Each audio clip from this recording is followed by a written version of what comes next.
Кутман кеч келиңиздер, чогулуп баштаңыздар. Бүгүн биз сиздер менен эң маанилүү 3 күн бою сиздер менен биз эң маанилүү талдоолорду жасайбыз.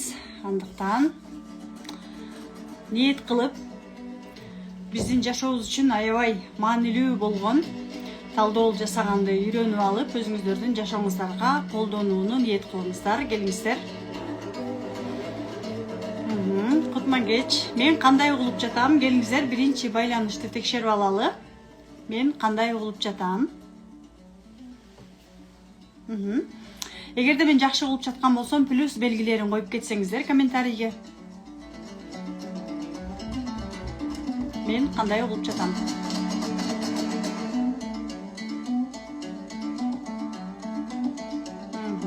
Келиңиздер, комментарийге плюс белгилерин коюп кетиңиздер. Эгерде жакшы угулуп жаткан болсом, жакшы угулбай жаткан болсом, анда минус коюп кетсеңиздер болот.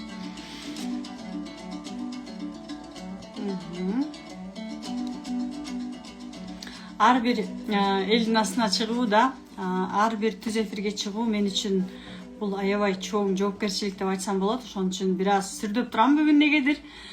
Анткени мен сиздер үчүн аябай жана сиздердин жашооңуздар үчүн аябай чоң мааниге ээ болгон методика менен бөлүшөм. Ошондуктан 3 күн бою да жоопкерчилик бул жерде абдан чоң. Ошондуктан сиздерден дагы суранам.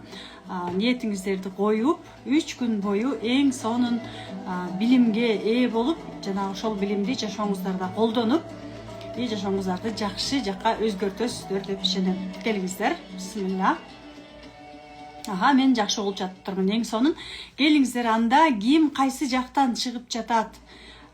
Россиядан бизден чыккандар бар, катышып жаткандар бар да, көбүнчө дүйнөнүн булуң бурчунан, ошондой эле өзүбүздүн 7 дубандан дагы катышып жаткан катышуучуларыбыз көп болот. Андыктан келиңиздер, ким кайсы жактан чыгып жатат? Телеграм сиздерде мүмкүнчүлүк болсо комментарийге жазсаңыздар болот. Ал эми Instagram келиңиздер, сиздер комментарийге калтырып кетиңиздер. Бишкек, Екатеринбург, дейт, Россиядан бар экен. Жалалабад, Москвадан, сонун. Дагы Чүйдөн, Көлдөн.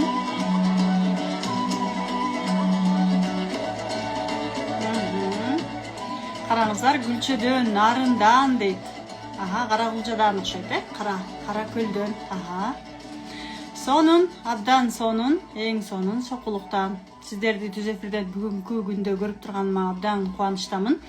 Келиңиздер, анда биз бүгүн сиздер менен саламатсыздарбы? Бул жакта звук деп жазып жатышат. Ким жакшы угулбай жаткан болсом, угулбай жатасың деп дароо жазыңыздар. Анткени техникалык түрдүү тоскоолдуктар болушу мүмкүн. Угулган жокко дейт го, Жакшы угулбай жатамбы Instagram? Сизге ыраазычылыгымды билдирем. Рахмат. Оштон.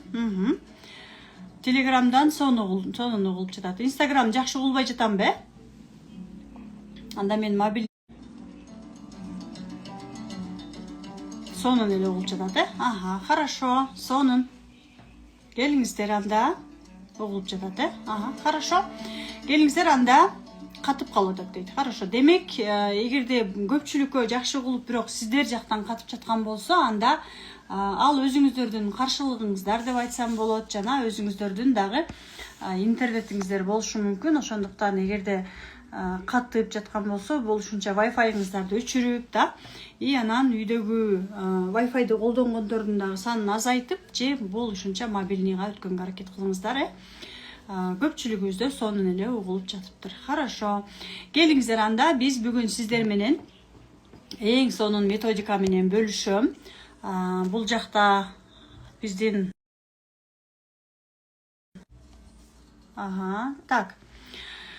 бул жакта көрүп тургандай эле биздин бүгүнкү сиздер менен бөлүшкөн түз эфирибиз, 3 күндүк түз эфир. Бул разборду үйрөн деген бүгүнкү күндө мен Кыргызстандагы амбассадор Академия мастер разборовдун амбассадорумун да. Ошол жактан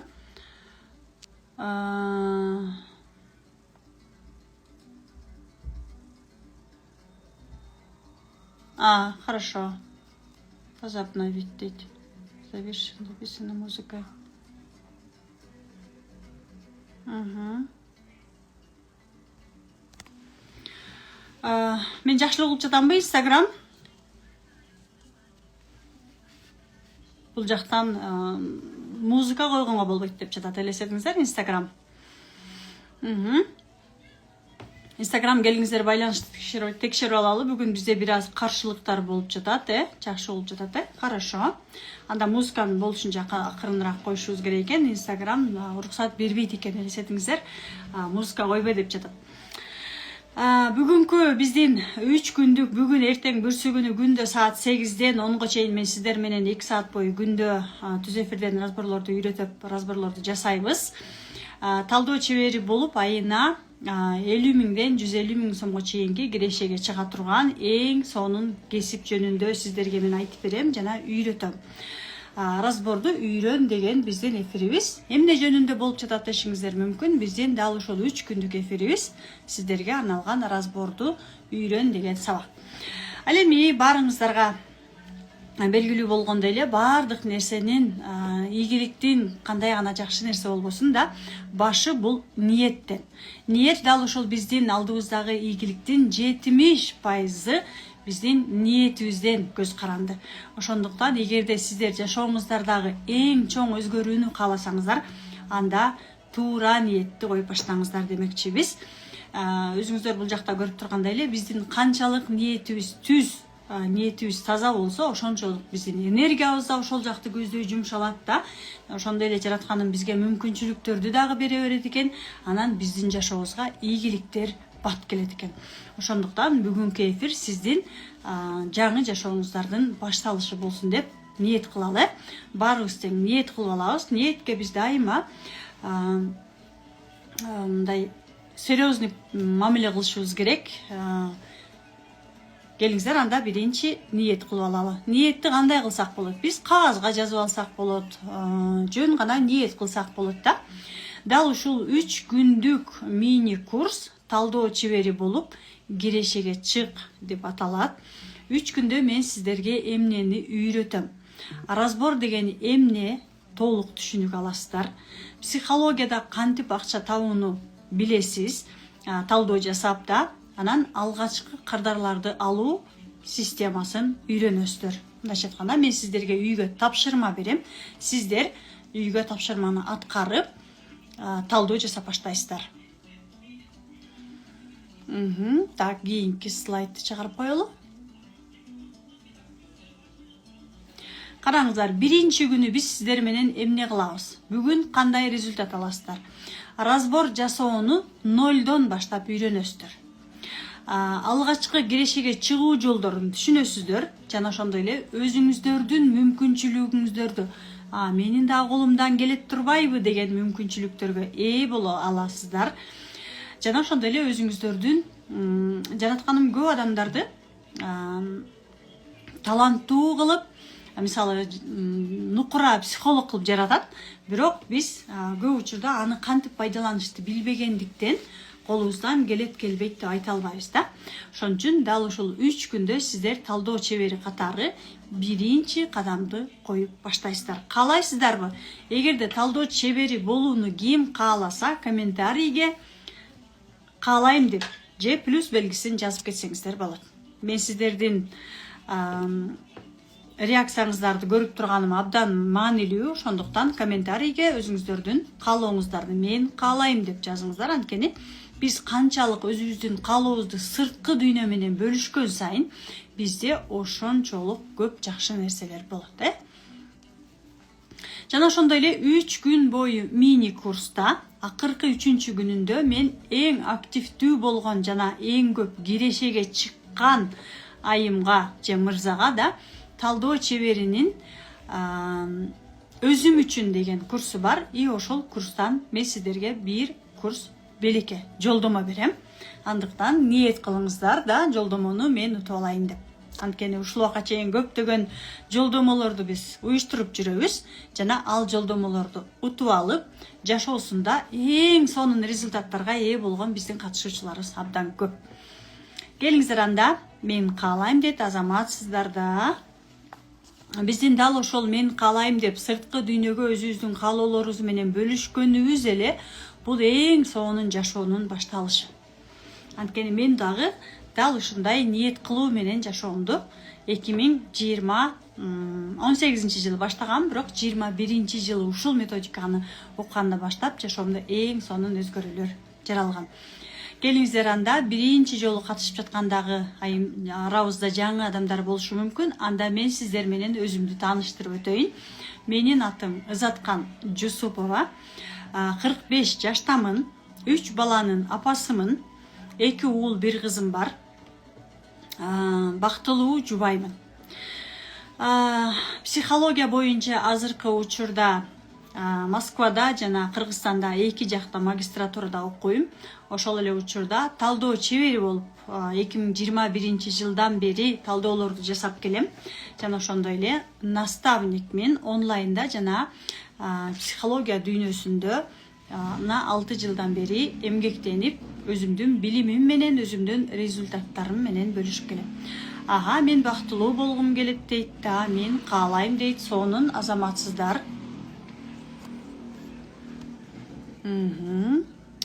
Так.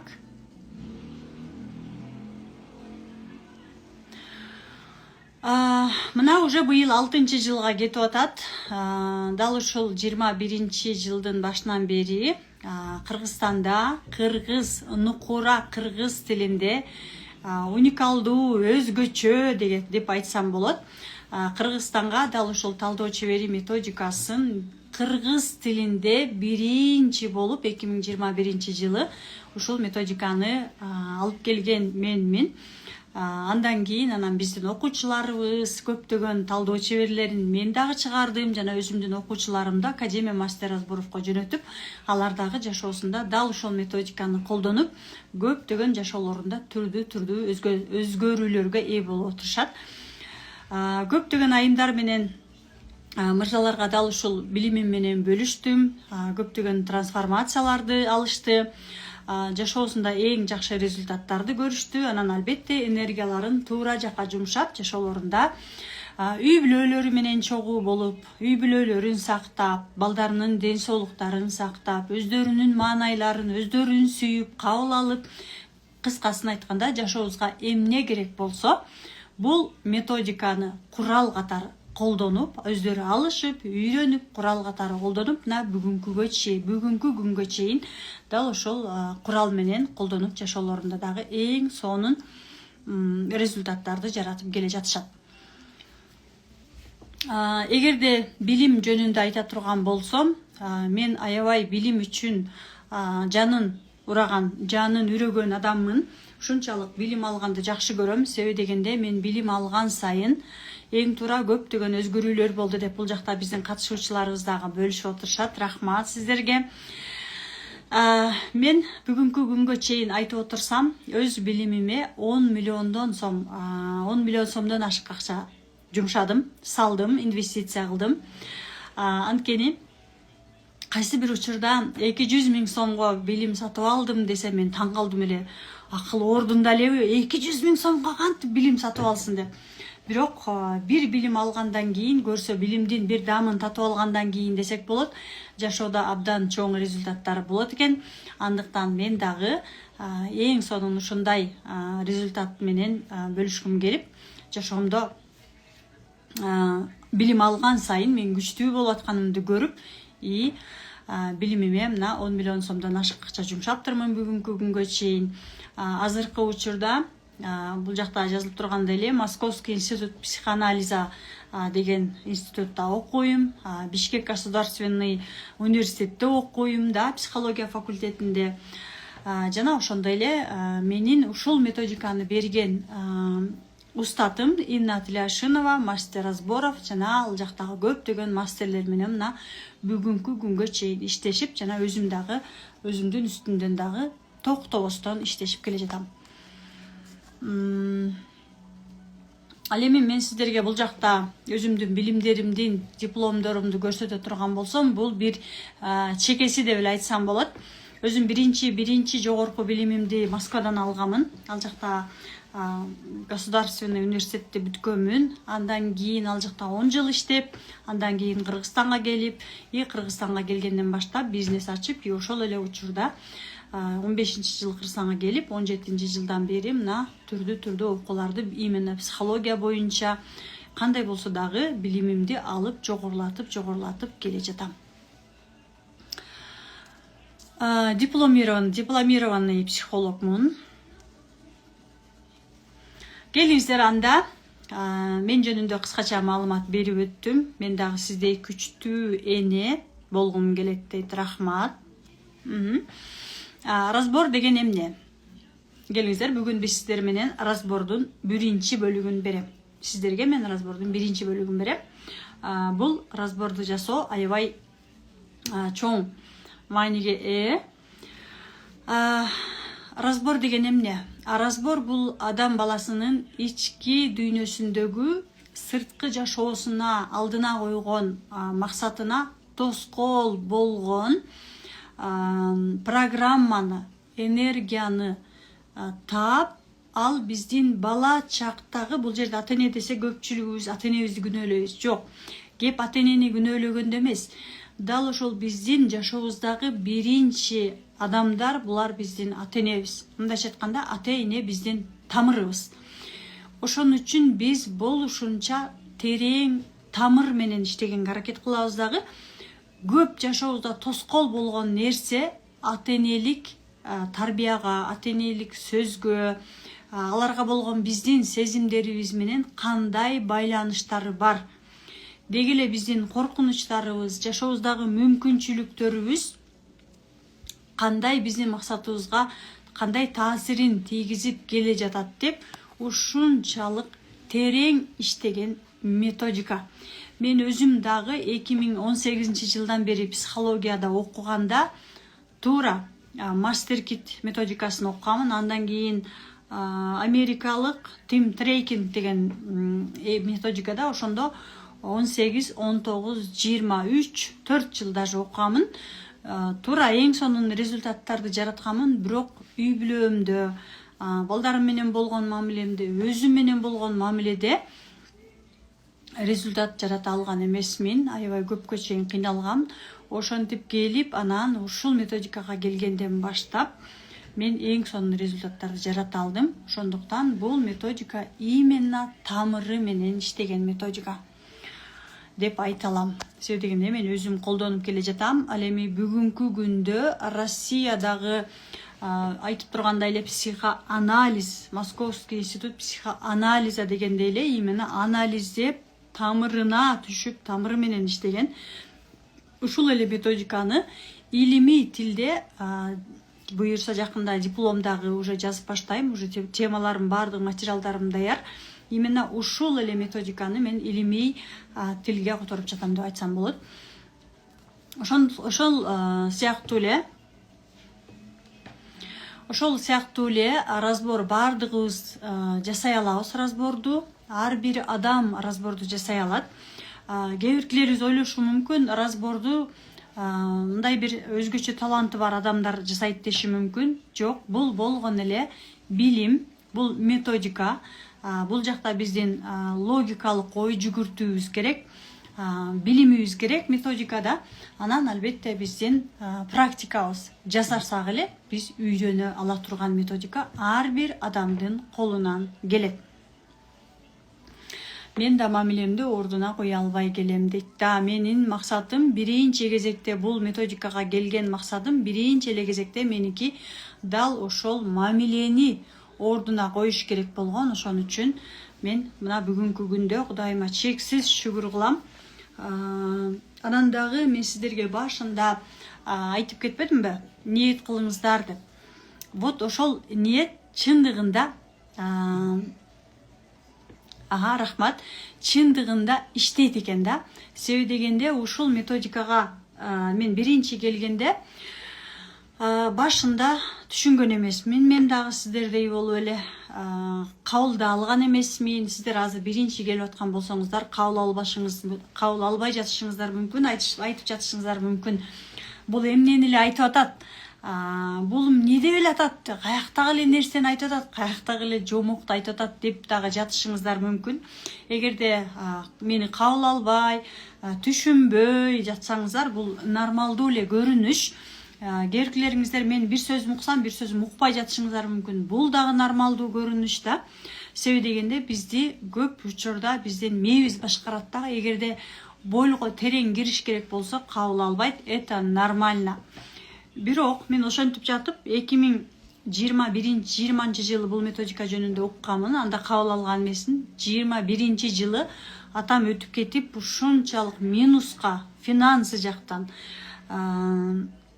мамиле жактан, өзүмдүн ден соолугум жактан, ар тараптан полный минуска түшкөндө, анан бир группалашым себепкер болуп азаткан, сен ушул методиканы окусаң сага чындыгында жардам берет, анткени бул ушунчалык тамыры менен иштеген методика дегенде, анан мейлен барса барып көрөйүнчү деп баргамын.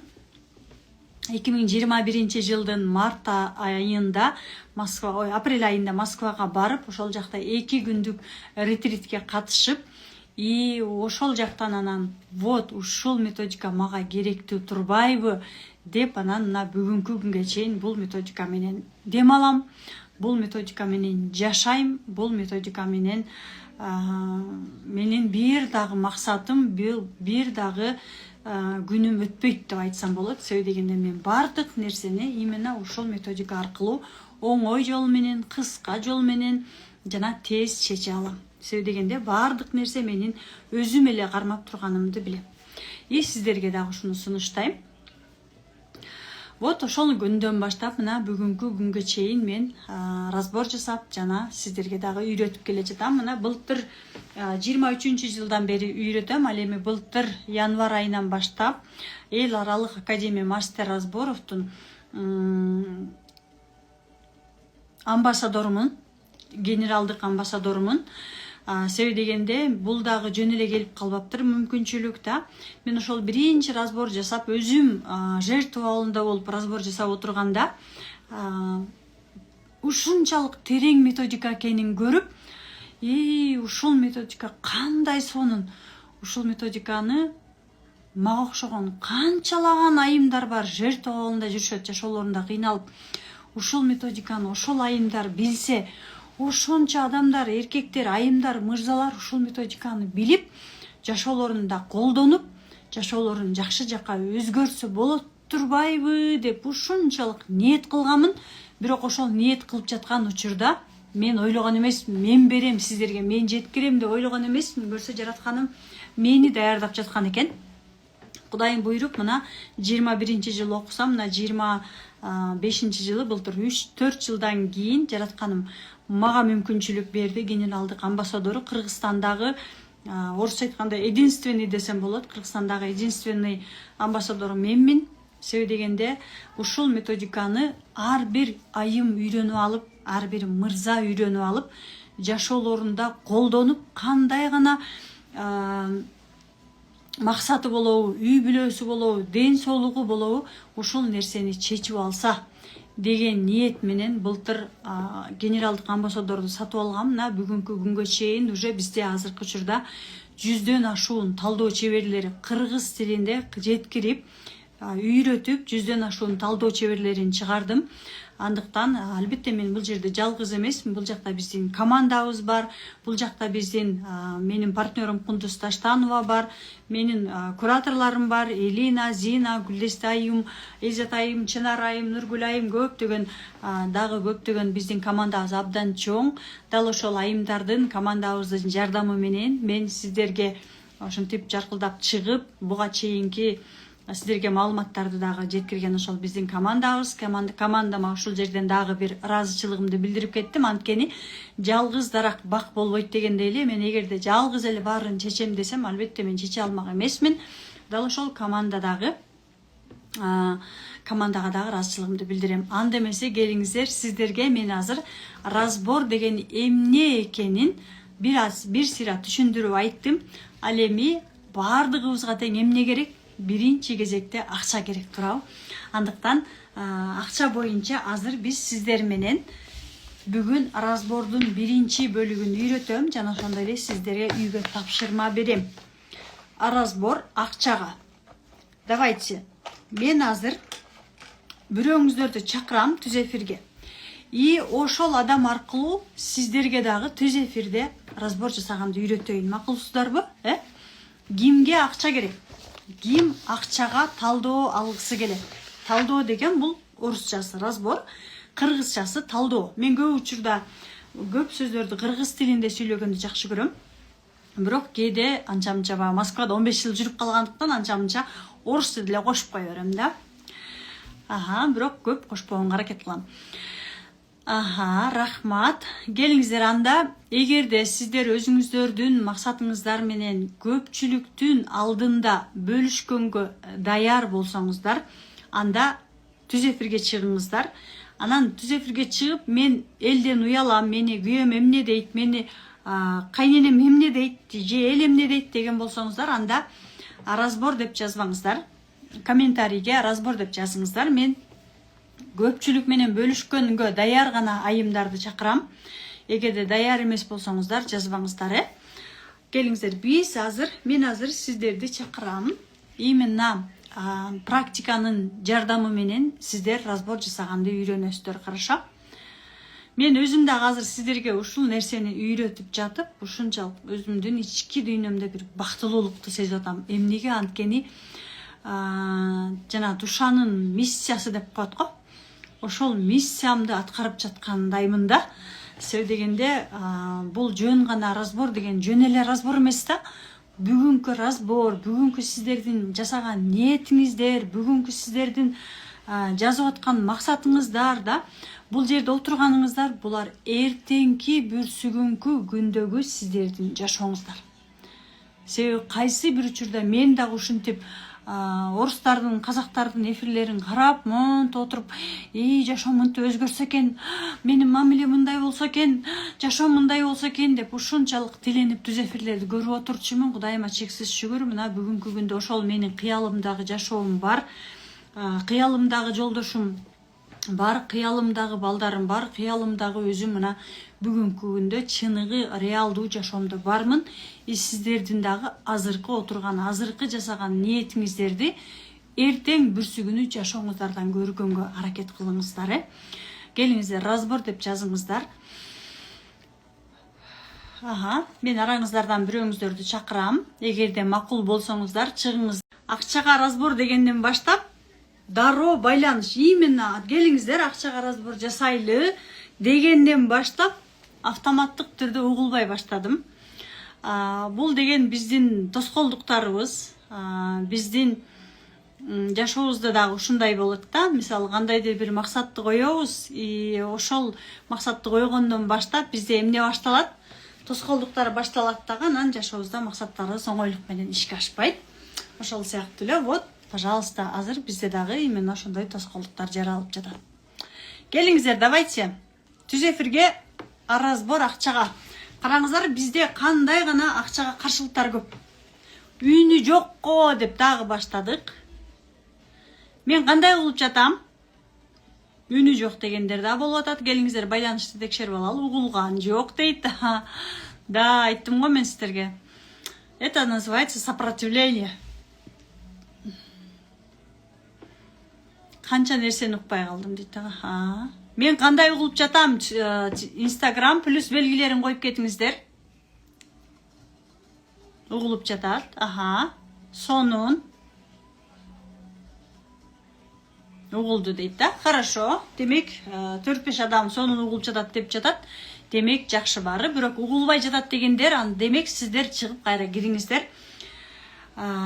Мен сиздер жок учурда түз эфирге гана чакырып аттым, көп нерсени сүйлөгөн жокмун. Сиздердин жазып жатканыңыздарды көрдүм, бардыгын тең. Мен эмне деп айтып аттым? Мен тарапта бардыгы жакшы, мен эчтегени өзгөрткөн жокмун, эч нерсесин баскан жокмун. Бул болгон эле биздин, сиздердин деп айтсам болот, подсознаниябыздагы эле биздин каршылыктар. Дароо мындайча энергияларыбыз иштейт дагы, анан бизди сразу интернетти прям токтотуп салат. Андыктан это нормально. Давайте ошон үчүн баарыбыз тең терең дем алып, напрягать этпешибиз керек дагы, анан тез дем алып демизди чыгарып турушубуз керек. Себеби дегенде именно ошол напряжение биздин көп нерсени токтотуп коет. Давайте так, хорошо, давайте ошон үчүн тез терең дем алып демиңиздерди чыгарыңыздар дагы. Комментарийге разбор деп жазыңыздар. Ким эгерде түз эфирге чыгып, өзүн көпчүлүккө алып чыккысы келсе гана разбор деп жазыңыздар. Эгерде мен эл эмне дейт, кокуй мен деген түз эфирге чыкпай, мен деген уялам, ал көрөт, бул көрөт дей турган болсоңуздар, анда түз эфирге чыгып кереги жок. Түз эфирди баштайлы дагы угулбайт экен. Мен түз эфирге чакыргандан баштап эле угулбай калып атат. Ошон үчүн келиңиздер, анда түз эфирге чакырбай эле коеюн дагы.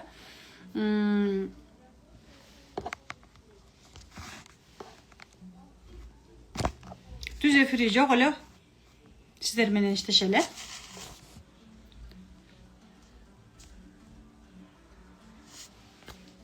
Мен кандай кылып атам Instagram?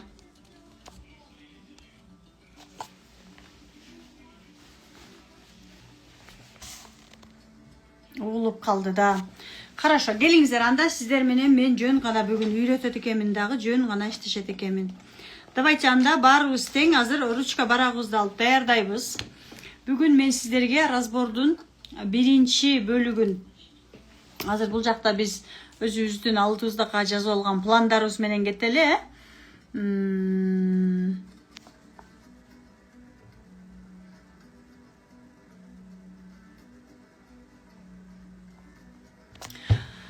Бул жакта сиздерге мен эскертүү берип коеюн да. Эфир сакталат, эфир өчпөй сакталат. Разборго чыгып, разбор алып өчүр дегендер болбойт, Давайте ручка барагыбызды алабыз. Даярданыңыздар.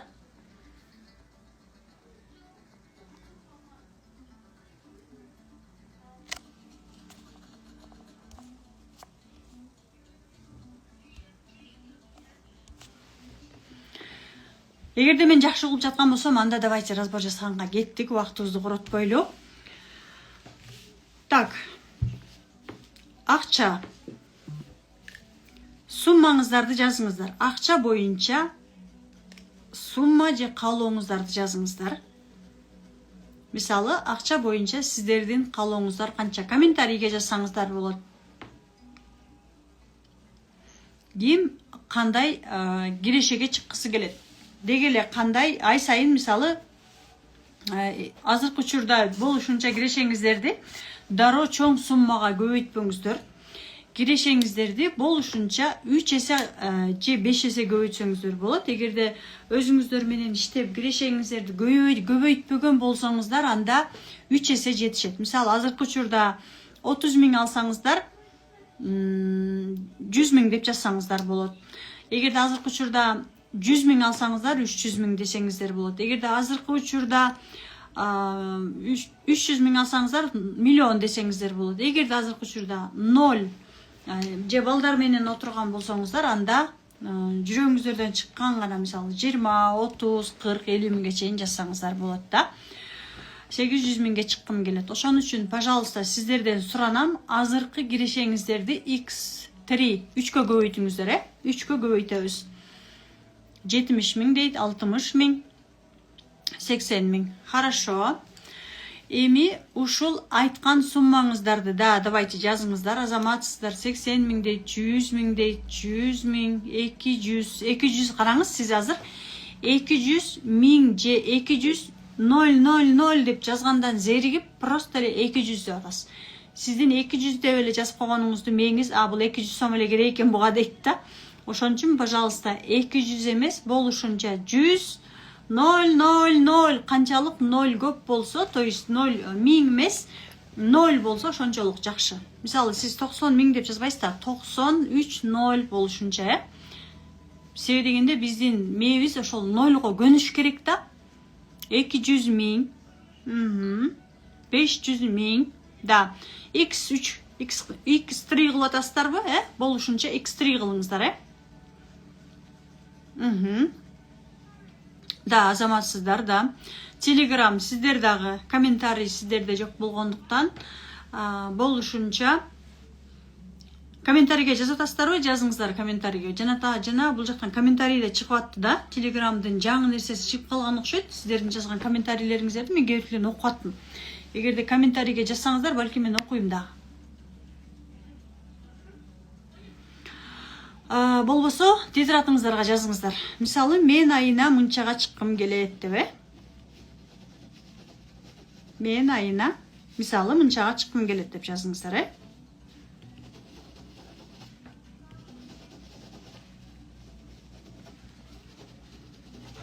Мисалы, мынча сомго кирешеге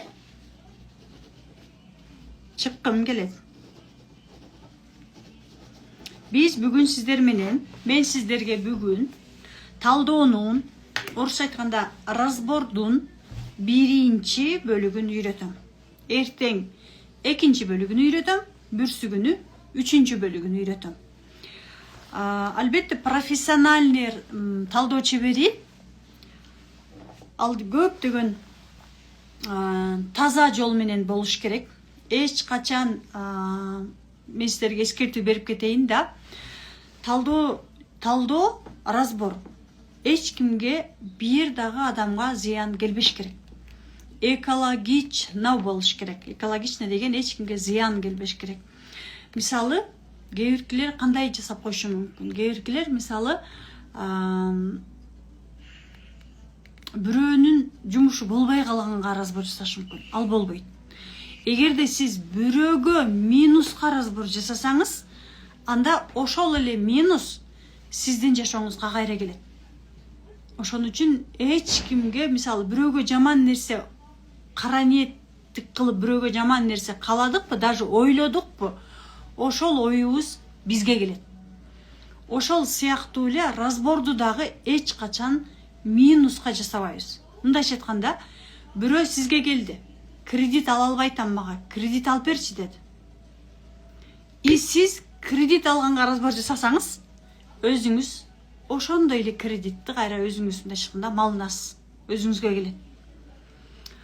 Мисалы, бирөө айтып атат, менин жигитимдин үй бүлөсү бар экен, 3 баласы бар экен, или там 1 баласы бар экен. Жигитим мага үйлөнгөнүн каалайм, үй бүлөсүн таштап, мага үйлөнсүн деп атса, сиз хорошо, сага үйлөнсүн деп разбор жасап койсоңуз, анда ошол эле нерсе кайра сизге келет. Эмнеге? Анткени сиз бирөөнүн үй бүлөсүн, балдарын калтырып, аялын, балдарын калтырып, бер жака разбор жасап берип атасыз, туурабы? Ошондуктан эч качан минуска жасалбаш керек. Эч качан кредитке, карызга, минуска, ажырашканга, мисалы, бирөө айтышы мүмкүн, мен ушунчалык күйөө менен жададым, мен күйөө менен ажырашкым келет десе, жасабайбыз. Эч качан үй бүлөнү ажыраштырганга жасабайбыз разборду. Анан эч качан разборду карызга жасабайбыз. Себеби дегенде, сиз эгерде башка бирөөгө, мисалы, бирөө айтышы мүмкүн, мен азыр акчам жок болуп атат, мага карызга жасап берчи. Мен сага акчам болгондо берем деши мүмкүн. Анда бартер болбой калат дагы, ал адам результат албай калат, биринчиден. Экинчиден, сен менден эмне үчүн акча алган жоксуң? Кана менин результатым дейт дагы, подсознательно ал адам, сиз ал адамга карыз берген учурда, мен колуман келди, а сенин колуңан келген жок, акчаң жок дейбиз дагы. И ал адам менен мамилебиз тез эле бузулат. Ошон үчүн эч качан карызга разбор жасабайбыз. Только акчаны бересиң, мен сага жумушуңду жасап берем. Хорошо? Анан мисалы, улууларга болбойт разборду жасаган, ушул нерселерди эсиңиздерге сактаңыздар. Себеби дегенде мен баарыңыздарды талдоо жасаганга үйрөтүп атам да. Ушул нерселерди сөзсүз түрдө, ушул эрежелерди сактаңыздар. Анан күйөөлөрүбүзгө разбор жасаганга болбойт. Аялдар биринчи эле кезекте бисмилла да отуралы эле, давай деп туруп эле күйөөлөрүбүзгө разбор жасай беребиз. Күйөөлөрүбүзгө разбор жасаганга болбойт. Балдарыбыз 14-16 жашка чыкканга чейинки балдарга разбор жасаганга болбойт. Анткени эгерде балаңыз 16 жашка чыга элек болсо, анда өзүңүз балаңызга өзүңүздүн полеңизди жасасаңыз болот. Мисалы, менин балам 16га чыга элекпи, мен өзүм башка фигураларды коюп алып балама жасай берсем болот. Себеби ал 16га чыга элек. А 16дан кийинки балдарга мен уруксат сурашым керек. Балам, мен сага разбор кыла берсем болобу? Деп уруксат сурашым керек. Анан апаларыбызга, эжелерибизге, ата-энебизге разбор жасаганга болбойт. Эмнеге? Анткени алардын иерархиясы, кыргызча айтканда алар бизден улуу адамдар болгондуктан, жогору турган адамдар болгондуктан, биз аларга разбор жасай албайбыз. Биз көп учурда апабызга, күйөөлөрүбүзгө, эжелерибизге разбор жасап берип коебуз. Еще плюс алардан акча сурай албайбыз. Ошондуктан сиздер мисалы коллегаларыңыздарга разбор жасасаңыздар болот. Эми айтып атышыңыздар, кимге жасайм депчи? Үйгө тапшырма берилгенде өзүңүзгө жасасаңыз болот. Тааныштарыңызга жасасаңыз болот, алысыраак. Досторуңузга алысыраак, досторуңузга жасасаңыз болот. Алысыраак, жакын эмес. Өтө жакын адамдарга болбойт. Анан разбордун баасын ушул биринчи бөлүгүн сиздерге тапшырма берем. 200дөн 500 сомго, 1000 сомго чейин жасасаңыздар болот. Бул разбордун биринчи эле бөлүгү. Мисалы, мен башында разборду 500 сомдон баштаганмын, это нормально. Азыркы учурда менин бир разборум 100 000 сом турат. Эмнеге 100 000 сом? Ошончолук результат бери турганга келесиздер сиздер дагы. Бирок ошондой ишеничке жетиш үчүн аз-аздан болсо да башташыбыз керек. Эми азыр биз сиздер менен өзүбүздүн кирешебизге чыгууну талдайбыз дагы. И ушул эле нерсени башкаларга жасап көрөбүз. Бирок бекер эмес, акчага. Хорошо? Караңыздар. Акча. Баарыбыз эртең акча жөнүндө иштейбиз, хорошо? Акчага разбор жасап келесиздер эртеңкиге уже. Баарыбыз тең айына, мисалы, сиздин алдыңызга клиент келди. Сиздер мага разборго келдиңиздер, же сиздин алдыңызга башка бирөө разборго келди. Эрежени сактайбыз. Алдын ала биз терең дем алып көпкө чейин акыл эсибизди тынчтандырып алуубуз керек болот. Терең дем алып демибизди чыгарып, бир нече жолу терең дем алып демибизди чыгарып алабыз. Эми талдоо чебери боло турган болсоңуздар, ал жакта атайын көнүгүүлөр бар, талдоо чеберлери үчүн арналган. Терең дем алып демибизди чыгарабыз. Эми ниет кылабыз.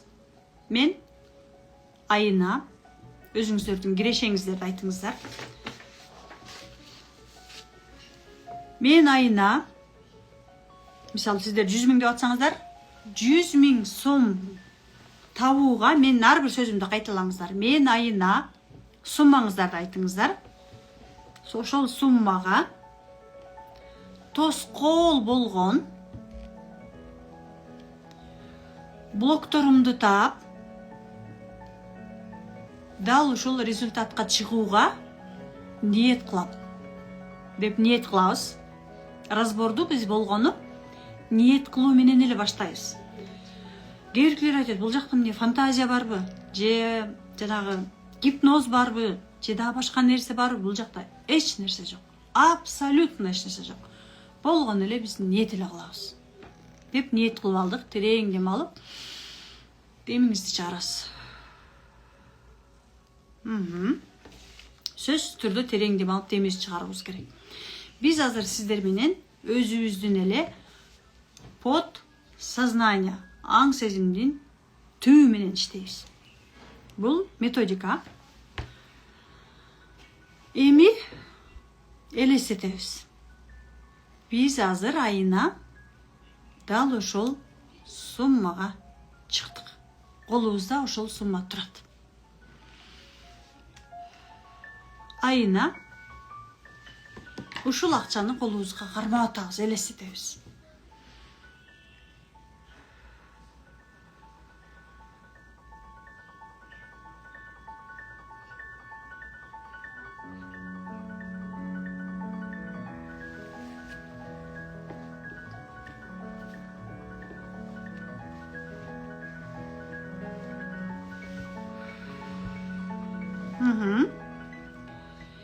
эми ушул учурдагы колубузга кармагандагы биздин өзүбүздүн сезимдерибизге көңүл бурабыз. Мисалы мен өзүмдүн айткан суммамды колума кармадым. Ай сайын бир айда бир ай менен иштегенибиз жакшы, 1 жыл эмес, 1 ай деп жазып алдык. 1 айда ошол суммага чыктым и колума ошол акчаны кармадым, алдым. Менде ушул учурда кандай сезимдер болуп жатат? Сезимиме көңүл бурам. Эми сезимдерибизди жазабыз, барака. Жазыңыздар. Комментарийге да жазсаңыздар болот.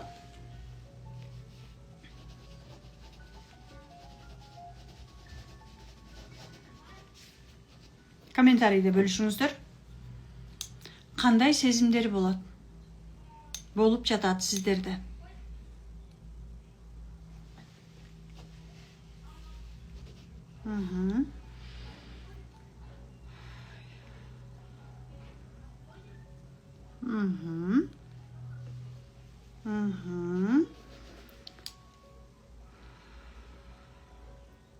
Да, жазыңыздар.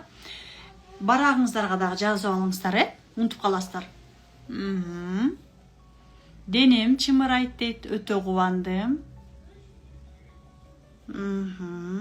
Сезимдер менен бөлүшөбүз. Сүйүнүү, кубануу.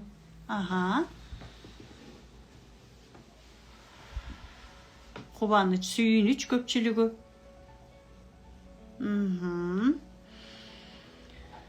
Терең дем алып, демиңиздерди чыгарып туруңуздар.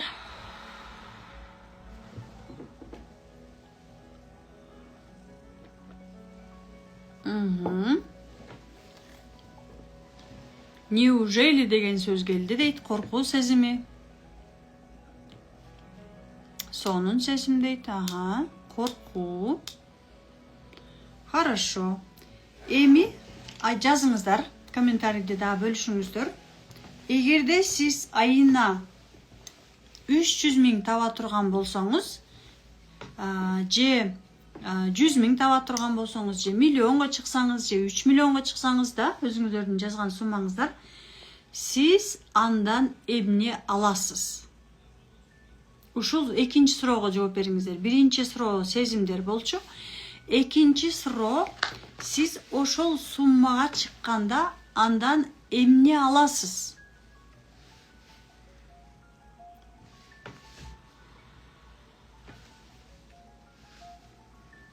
Эми экинчи суроого жооп бериңиздер.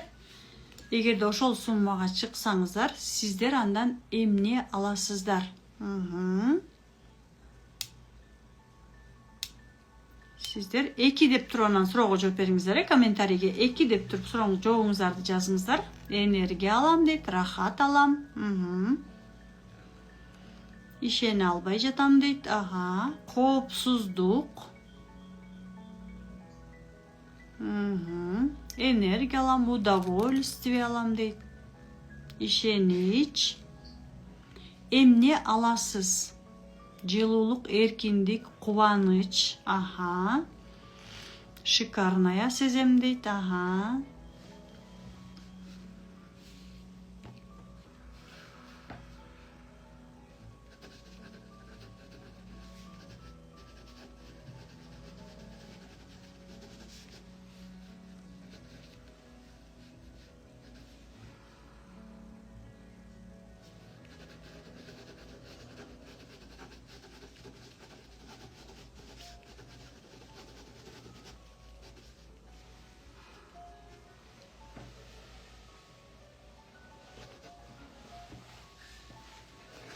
Андан эмне алабыз? Суроого жооп жазыңыздар,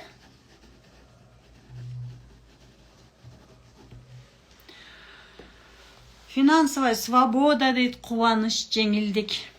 Бул бүгүн разбордун биринчи бөлүгүн жасап атабыз. Сиздер байкасаңыздар керек, мен разбор жасап атканда ушул эле суроолорду берем, байкасаңыздар керек да.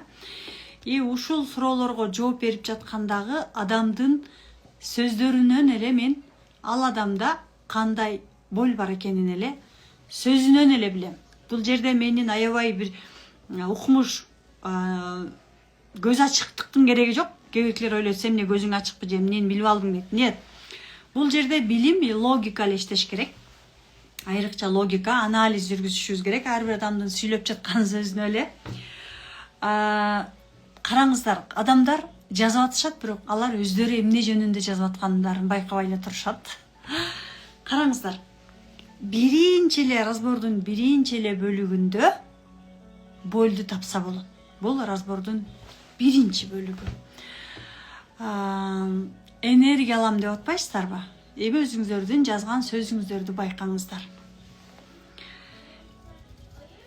Биринчи өз кандай сездиңиздер колуңуздарга кармаганда дегенде, кээ биркилериңиздер кубандым деп атасыздар. Кээ биркилериңиздер көңүлүм айланды деп атасыздар. Кээ биркилериңиздер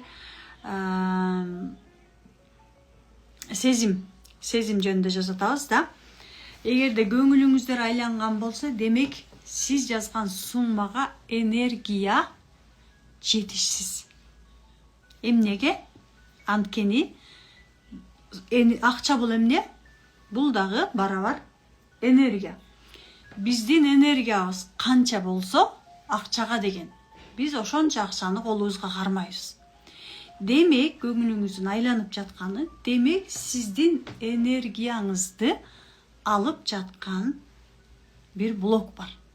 Ал экинчи суроо болчу. Экинчи суроодо мен жаздым, андан эмне аласыз деп. Сиздер айтып атасыздар, мен рахаттанам, удовольствие алам, өзүмдү шикарный сезем деп атасыздар да. Демек, рахаттанам, энергия алам дейт. Энергия алам деген адамдарды, мына энергия алам дегендерди жооп берейин мен. Демек, энергияны биз каяктан алабыз? Айымдар апасы менен болгон мамилесинде энергияны жетишерлик албайт. Кайсы учурда апабыздан энергияны жетишерлик алабыз? Апабызга ыраазы болгондо жана апабызды күчтүү сезгенде. Эми айтыңыздарчы, энергия алам деген айымдар жана мырзалар. Жана энергия алам деген мырзалар атасы менен байланыш начар, жана атасын алсыз көрөт. Энергия алам деген айымдардын апасы менен мамилеси, энергетикалык мамилеси өтө жакшы эмес, жана апасын алсыз көрөт. Эми ошол акчаны апаңыздан алып жатканыңыздарды элестетип көрүңүздөрчү. Апаңыздар менен мамилеңиздер кандай? Бул биздин чыныгы каалообуз. Энергия алам мен деген сөз бул. Мен апамдын сүйүүсүн алгым келет. Мен апамдын жылуулугун алгым келет. Мен апама эркелегим келет деген сөз жөнүндө айтып атасыздар. Мындайча айтканда, сиздер акча жөнүндө акчаны максат коюп, акча аркылуу сиздер кимдин эненин сүйүүсүн издеп жатасыздар. Да, туура айтасыз, менин мамам менен мамилем жакшы эмес дейт. Менде сонун. Да, сонун. Экинчи, мен акчага көнүп калгансып, эч кандай реакция болгон жок дейт. Радость көздөн жаш агуу, чыйрыгуу. Эми караңыздар, радость, удовольствие, рахат алам деген адамдар, демек сиздер акчаны кубаныш үчүн издейсиздер. Мен акча келсе эле кубанам деп ойлойбуз дагы, акчасыз өзүбүзгө кубанууга уруксат бере албайбыз. Демек, бул жерде биздин эмоциябыз жөнүндө айтсак болот. Эми ушул айымдарга суроо. Акыркы жолу качан бактылуу болгонсуздар? Ушул суроого жооп жазыңыздарчы. Ушул суроону эртең өзүңүздөрдүн клиенттериңиздерге бериңиздер, клиент суроолорду жазып алыңыздар. Энергия деген адамдарга апаңыз менен, атаңыз менен мамиле кандай дейсиз? Ал эми кубанам, сүйүнөм, прям жыргайм дегендерге акыркы жолу качан бактылуу болдуңуз эле деген суроону бересиздер. Эстей албайм дейт, эсимде жок дейт. Давайте сиздер дагы жазыңыздар. Акыркы жолу качан бактылуу болдуңуз эле? Эсимде жок. Ага. Күндө эле бактылуумун. Хорошо. 3 качан апам атам кубанганда бактылуу болгонмун дейт. 7 балам төрөлгөндө 5-6 жыл мурун. Караңыздар. Үй алганда бактылуу болдум дейт. Эсимде жок. Временами, жайында. Кандайдыр бир бактылуу дегенде кандайдыр бир ситуацияны эстешиңиздер мүмкүн да, ошол ситуацияны жазсаңыздар болот. Акча келген сайын бактылуу болом дейт. Ар бир күнгө бактылуумун, сонун. Мына күндө жашап, күндө бактылуу болом деген адамдарда акча оңой келет. Ал эми эсимде жок деген адамдарда эмоциясы жок.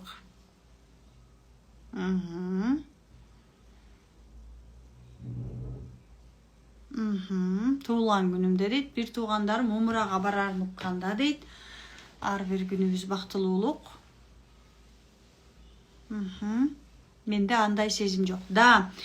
Демек, сиздер биринчи каалоо, биринчи разбордун биринчи бөлүгү бул чыныгы сиздердин каалооңуздарды табуу деген болчу.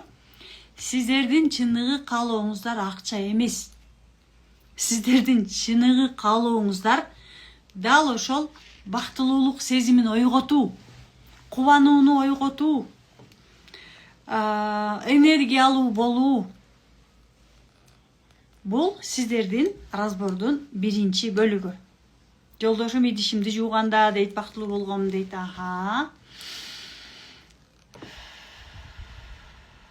Эмоция жок болду акчаны элестеткенде, да. Үй бүлөм тынч болгонуна бактылуумун дейт. Көрдүңүзбү? Үй бүлөм тынч болгонуна дейт. Өзү жөнүндө сөз айткан жок. Өзүндө фокус жок. Акча кимге келет? Менин акчам мага келет. Туурабы? Бул разбордун биринчи бөлүгү.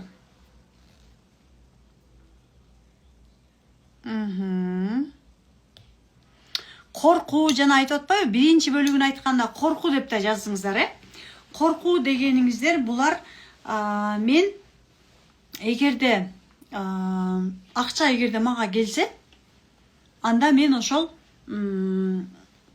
акчанын сиздерге келбей жатканы именно энергияңыздар именно ошол коркууга кетип жатканы. Коркуу биздин энергиянын абдан көп бөлүгүнүн энергиясын алып кетет.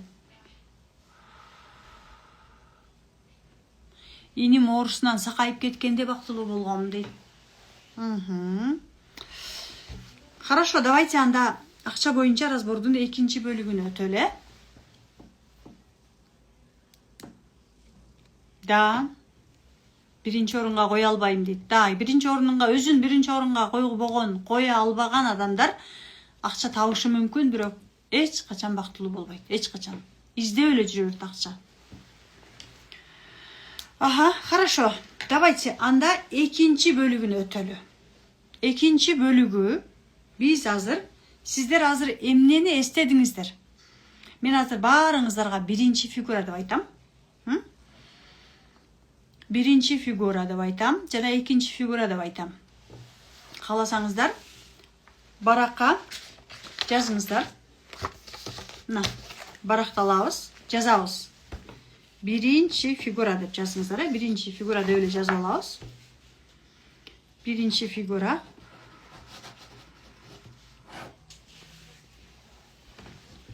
Мен чечмелеп берем, эч ойлонбоңуздар, Анан менин колуман келбейт, мен түшүнбөй жатам дей бербеңиздер. Бардыгын акырындык менен эле түшүнүп аласыздар. Биринчи фигураны азыр сезиңиздер. Биринчи фигура.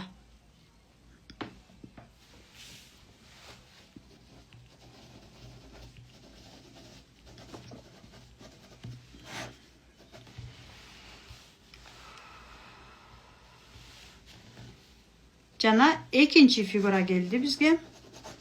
сезимдерибизге келди. Келди десе бирөө басып келбейт бизге. Просто эле экинчи фигура дегендеги сезимдерибизди эстейбиз, сезебиз. Сиздер дагы мага окшоп баракка жазыңыздар, биринчи фигура деп жазасыздар жана экинчи фигура деп алысыраак жазасыздар.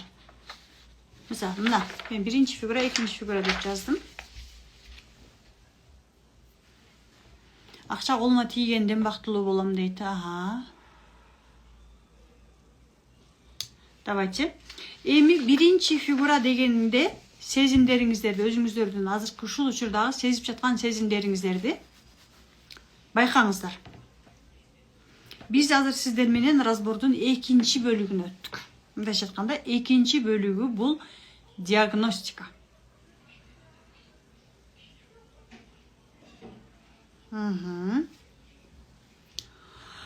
Биз азыр акча жөнүндө разбор кылып атабыз. Биринчи фигура бул дегендеги сезимдерибизди кагазга жазабыз. Биринчи фигура дегенде эле кандай сезимдерди сезип баштадыңыздар. Биз подсознание, биздин подсознаниябыз да бизге сезимдер аркылуу, кандайдыр бир образ аркылуу, кандайдыр бир окуя аркылуу эсибизге келет. Именно ошол сезимдер, образдар аркылуу иштеген бул эң таза, экологиялык таза жол. Бул илимий жактан да изилденген. Образ көрүү да, сезимдер, сезим бул именно таза жол деп айта алабыз. Биринчи фигураны сезиңиздер и сезимдериңиздерди жазыңыздар.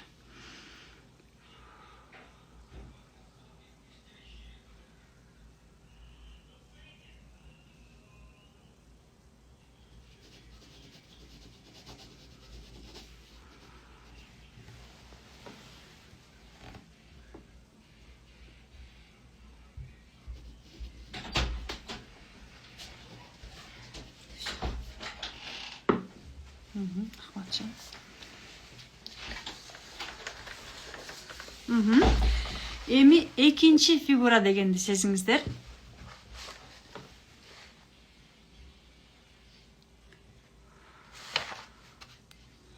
Ага, биринчи фигурада илагым келди дейт. Хорошо. Эми экинчи фигура дегенди сезиңиздер.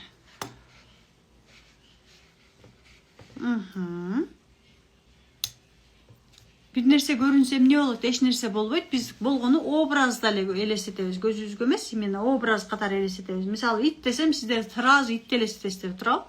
Бирөө кара итти элестетет, бирөө ак итти элестетет дегендей эле да. Бул воображение да, биздин воображениябыз.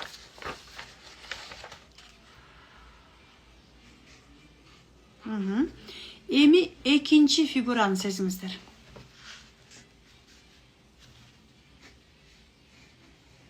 Экинчи фигураны сезиңиздер.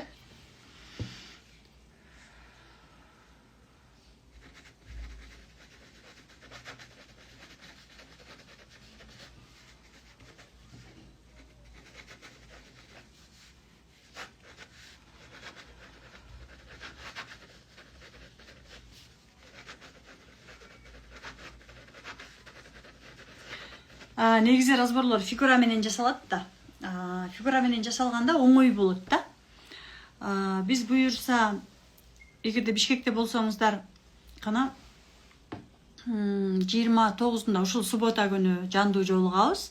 И ошол жакка келип, кантип сезгенди үйрөнсөңүздөр болот. Ага. Илагым келди дейт. Эстеп жатам дейт да, каршылык болгондо именно эстеп баштайбыз.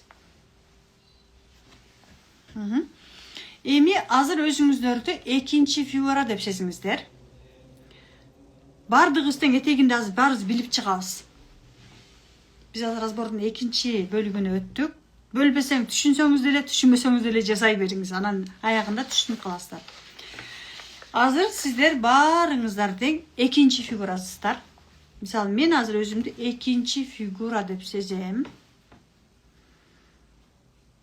Баракка жазыңыздар, мендей болуп баракка жазып алыңыздар. Мен баракка жазып атам. Баракка жаздык дагы. Мен азыр экинчи фигура деп сезем өзүмдү. Экинчи фигурада туруп, биринчи фигураны караңыздар. Бул уже экинчи бөлүгү диагностика жасап жатабыз. Биз сиздер менен азыр диагностика жасаганда анан биздин чыныгы биз башында эмне деп койдук эле ниетибизди? Ай сайын мен каалаган суммага тоскоол болгон блокторумду таап, аны трансформация кылайын дегенбиз, туура? Биз азыр сиздер менен өзүбүздүн эле подсознаниябыздагы бизге билинбеген блокторду издеп жатабыз. Баарыбыз тең.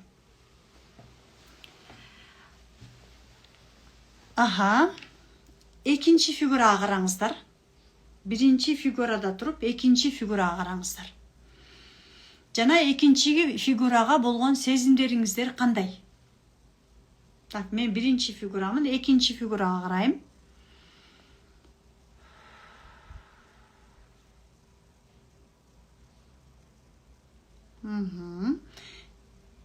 Эми экинчи фигура сиздер экинчи фигурага кандай карап атасыздар, байкаңыздар. Үшүп кеттим дейт, хорошо. Экинчи фигураны караганда үшүп кеттим дейт. Үшүп кеттим деген ал сизге эмнени билдирет?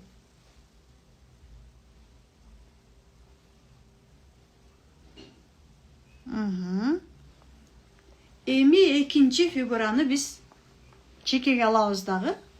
Бул тарапка колубуз менен эле монтип жылдырабыз. Эми экинчи фигуранын көзүңүздөрдү жума алсаңыздар да болот. Мен үнүмдү уксап угуп турсаңыздар болот. Экинчи фигураны алабыз дагы, бул подсознаниядагы блокту издеп атпайбыз биз да. Экинчи фигураны алып аркасын карайбыз. Кимди көрүп атабыз? Үчүнчү фигура, аркасында үчүнчү фигура турган болот. Үчүнчү фигура сиз үчүн ким же эмне? Дароо биринчи эле эсиңизге келген, биринчи эле оюңузга келген адамды көрүңүз.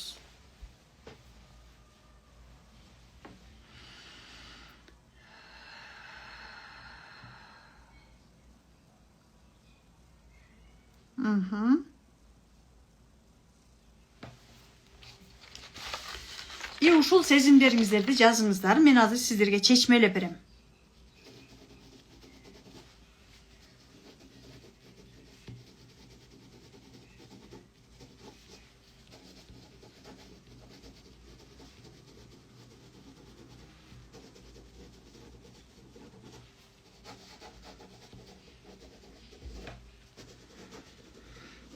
Үчүнчү фигура сиз үчүн ким? Эсиңизге келди же кандайдыр бир окуя эсиңизге келди?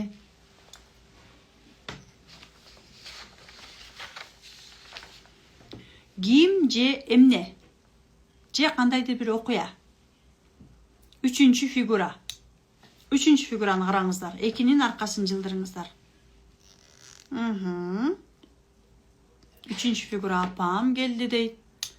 Үчүнчү фигура мамам көрүндү дейт. Үчүнчү фигура жолдошумдун туугандары дейт. Апам болчу. Жок, үчүнчү фигура жөнүндө айтып атам мен азыр. Биринчи фигурада туруп, үчүнчү фигураны караңыздар. Мамам. Аял болуп көрүндү. Эгерде аял болсо демек мамаңыз, апаңыз.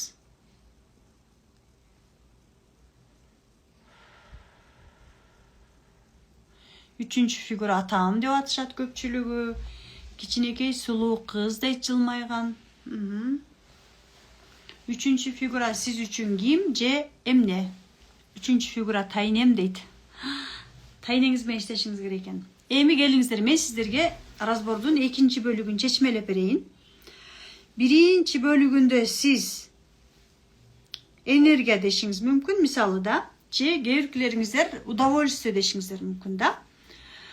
Разбордун биринчи бөлүгүндө. Экинчи бөлүгүндө, бул экинчи бөлүгү. Экинчи бөлүгүндө биз тоскоол болгон блокту издедик. Диагностика жасадык. Бул бөлүгүндө биз ким менен иштөөбүз керек экенин таптык. Үчүнчү бөлүгү. Экинчи бөлүгүндөгү диагностика биринчи, экинчи, үчүнчү фигура деп атпаймынбы мен да? Биринчи фигура бул сиздин алдыңызга койгон суммаңыз болчу. Биринчи фигура бул сиздин 100 000 сом, 50 000 сом, миллион деп атпайсыздарбы? Биринчи фигура акча болчу. Экинчи фигура өзүңүздөр болчусуздар. Ал эми үчүнчү фигура бул сиздин блокторуңуз. Кайсы ким менен иштешиңиз керек экен жөнүндөгү фигура.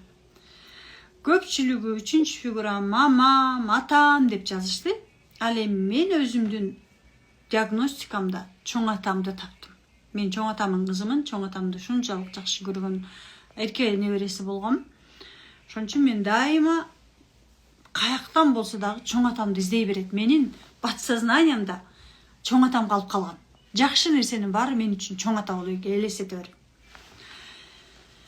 Жан дүйнөмдүн тынчтыгы меники чоң ата, сүйүү мен үчүн чоң ата, баардык нерсе бул чоң атадан издейм. Демек мен өзүмдүн апамдын сүйүүсүн мен чоң атадан издей берем.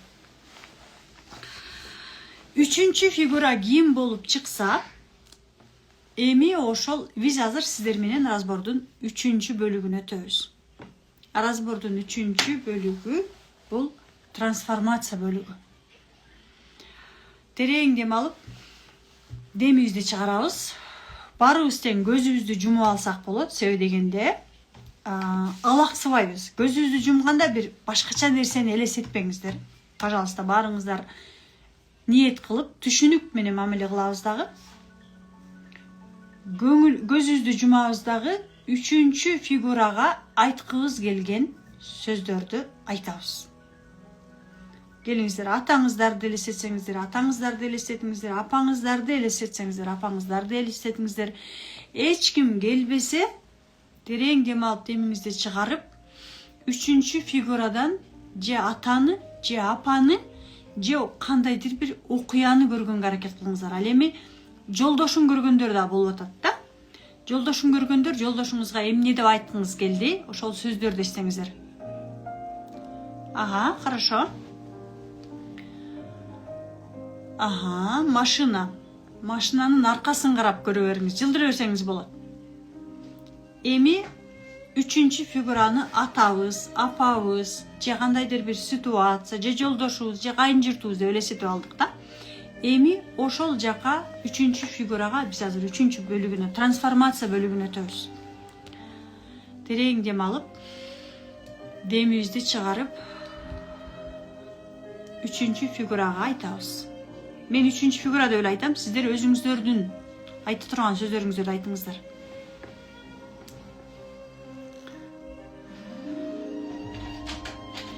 Ага, атаңыздарды көрсөңүздөр ата деп баштаңыздар, апаңыздарды көрсөңүздөр апа деп баштаңыздар.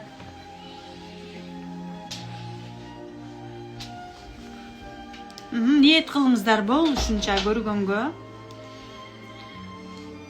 Ушул учурда ал адамга эмне деп айткыңыз келсе, мисалы, капа болсоңуз, капачылыгыңызды айтыңыз, сагынсаңыз, сагынычыңызды айтыңыз. Ата, мен сизди сагындым, мама, мен сизди сагындым. Жакшы көрсөңүз, мен сизди ушунчалык жакшы көрөм деп айтыңыз. Эмне деп азыркы учурда жүрөгүңүздөн сиздин энергияңызды алып жаткан, дал ошол адамга айта албай жаткан сөздөрүңүз, эмоцияңыз ошол жакта. Энергияңыз ошол жака кетип жатат. Сиздин энергияңызды алып жаткан именно ошол адамга айта турган сөз. Болушунча терең дем алып, демиңиздер чыгарыңыздар дагы. Именно үчүнчү фигурага айта турган сөздөрүңүздөрдү айтып бериңиздер. Мен сизди жакшы көрөм.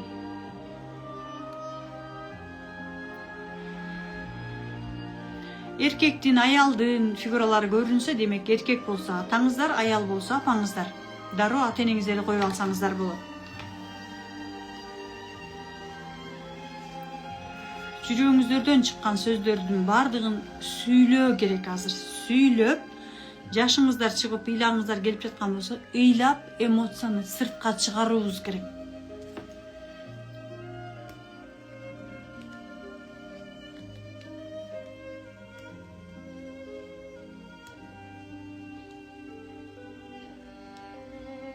Ага, терең дем алып.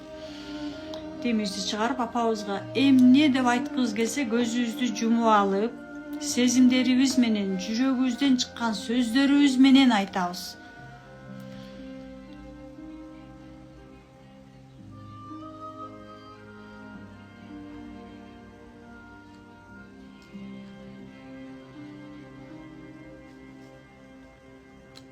Балким кичинекей кезиңиздерди элестетесиздер. Эгерде кичинекей кезиңиздерге элестетсеңиздер, анда ошол кичинекей кезиңиздерге барыңыздар. Өзүңүздөрдү көрүшүңүздөр мүмкүн. Өзүңүздөргө эмне деп айткыңыздар келип атат, айтыңыздар.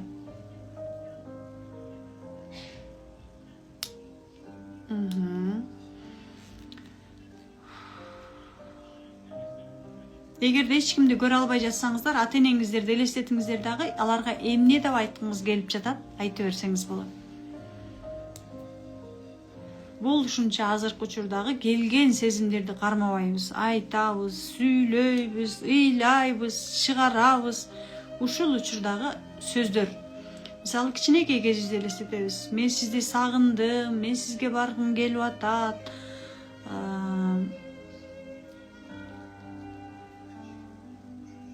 Мисалы, мен сиздин жаныңызда өзүмдү ушунчалык тынч сезчүмүн, мен сизди дагы деле издеп жатам. Эмне үчүн мени башка жакка жөнөттүңүз? Эмне үчүн мен сиздин жаныңызда эмесмин? Мисалы, турду да, эмне үчүн кетип калдыңыз? Мен сизди сагындым деп жатышыңыз мүмкүн. Именно ошол нерсе биздин энергиябызды ала берет.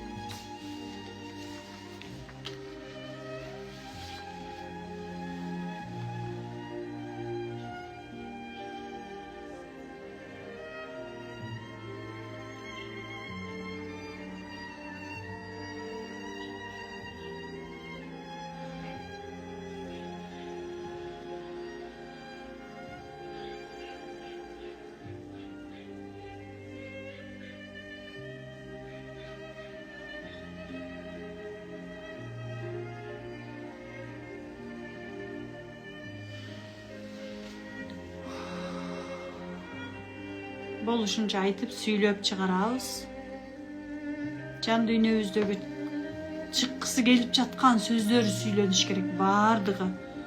Капа болсок капачылыкты айтабыз, сагынсак сагынычты айтабыз, эч нерсе калтырбай, жеңилдегенге чейин, өзүңүздөр жеңил сезгенге чейин айтыңыздар. Ыйлаңыздар келип атса, ушунчалык болушунча ыйлаганга аракет кылыңыздар. Да бошогонго чейин, жеңил сезим келгенге чейин айта бериңиздер.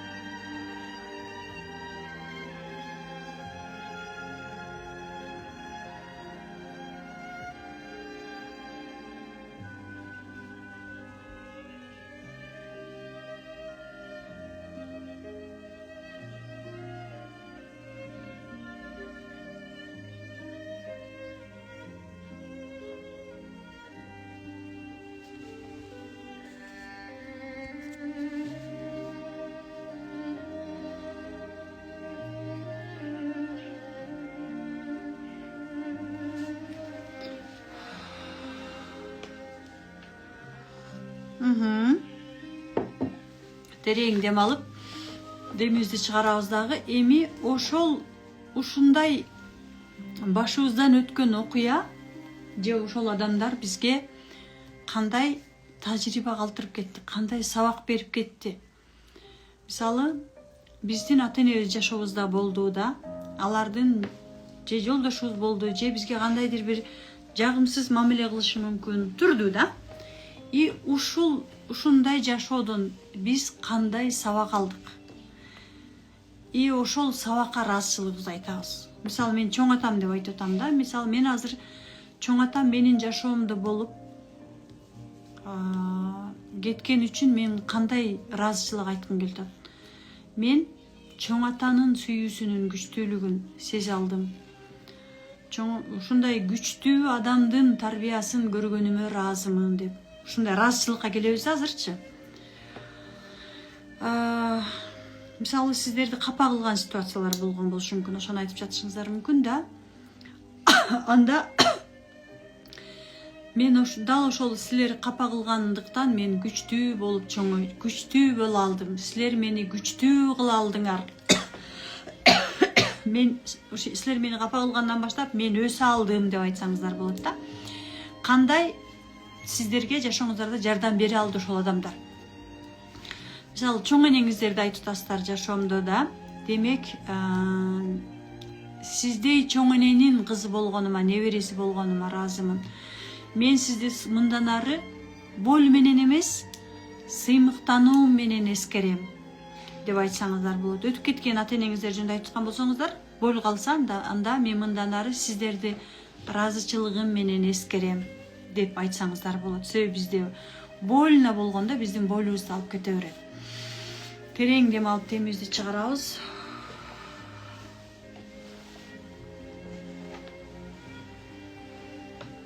Да, кандай сабак алдыңыздар жана азыр ошол адамдарга эмне деп ыраазычылыгыңыздарды айтып кой бергиңиздер келип жатат.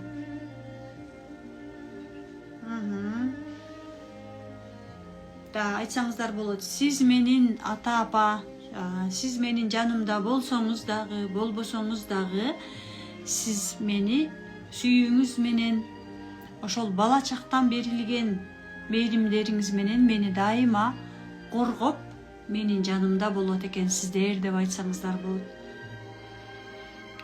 Эми болушунча ал адамдардын ата-энебиздин да сүйүүсүн өзүбүздөн сезгенге аракет кылабыз. Эмнеге? Анткени биз бул ошол адамдардан жаралганбыз. Да? Биз бул ошол адамдардын уландысыбыз. Ошон үчүн ата-энебизге ыраазычылыгыбызды айтабыз.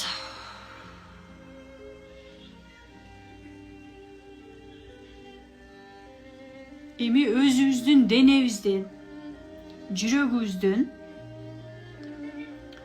ыраазычылыкты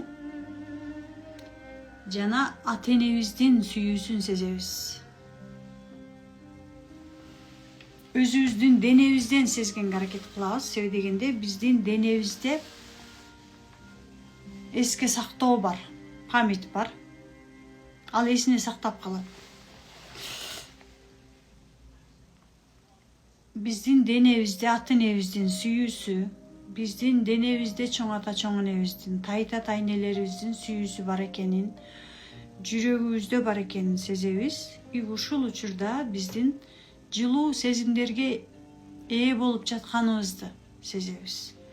Эгерде жаратканыма ыраазы болуп жатсаңыздар, именно ошол жаратканыма болгон ыраазычылыгыңызды денеңизден сезиңиз. Да, ата-энеңизге ыраазы болсоңуз, анда ата-энеңизге болгон ыраазычылыгыңызды денеңизден, жүрөгүңүз менен сезиңиз азыр.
Ыйлаңыздар келсе, болушунча ыйлааңа аракет кылыңыздар.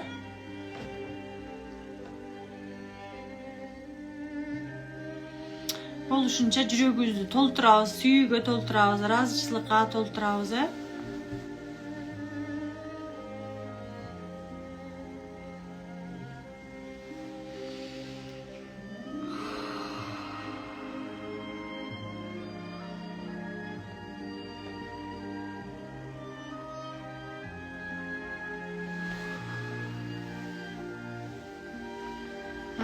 Tereyin dem alıp demingizlerdi çıkarıp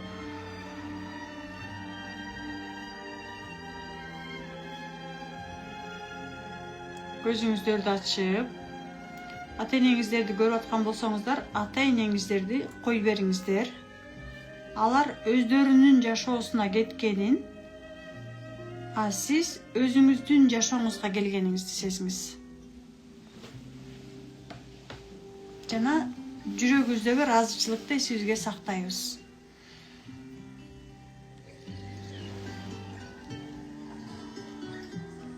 Эми сезимдериңиздер менен түз эфирде бөлүшүңүздөр.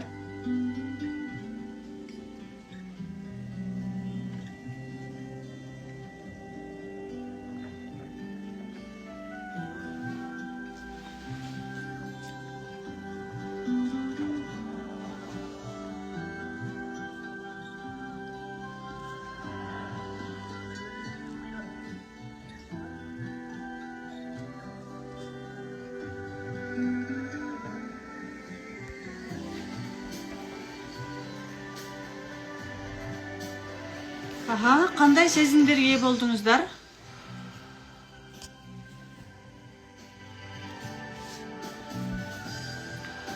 Кайра эстедим дейт. Өтө сонун сезим келди. Көптөн бери таппай жүргөн элем дейт. Жүрөгүмдө ичимде боштондук. Аябай көзүмө жаш толуп ыйладым дейт. Ата энебизге ыраазычылык. Жашоомду төрөгөнүм үчүн окшош экен. 6 кыз 1 эркек да. Облегчение дейт, ыйладым. Көз жаш келди. Ата энеме ыраазымын жаратканыма. Жакшы көрөм деп эле ыйладым дейт. Бош болуп калдым дейт. Жеңилдөө болду, азаматсыздар. Менин апам чалып калды дейт. Хорошо. Ыраазы болдум ата энеме.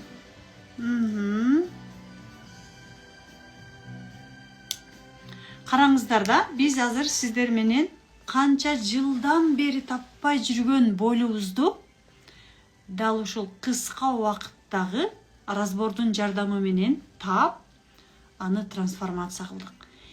Биздин жашообуздагы акча, мамиле дей бергенибиз, на самом деле подсознание кандайдыр бир нерсени издейт дагы,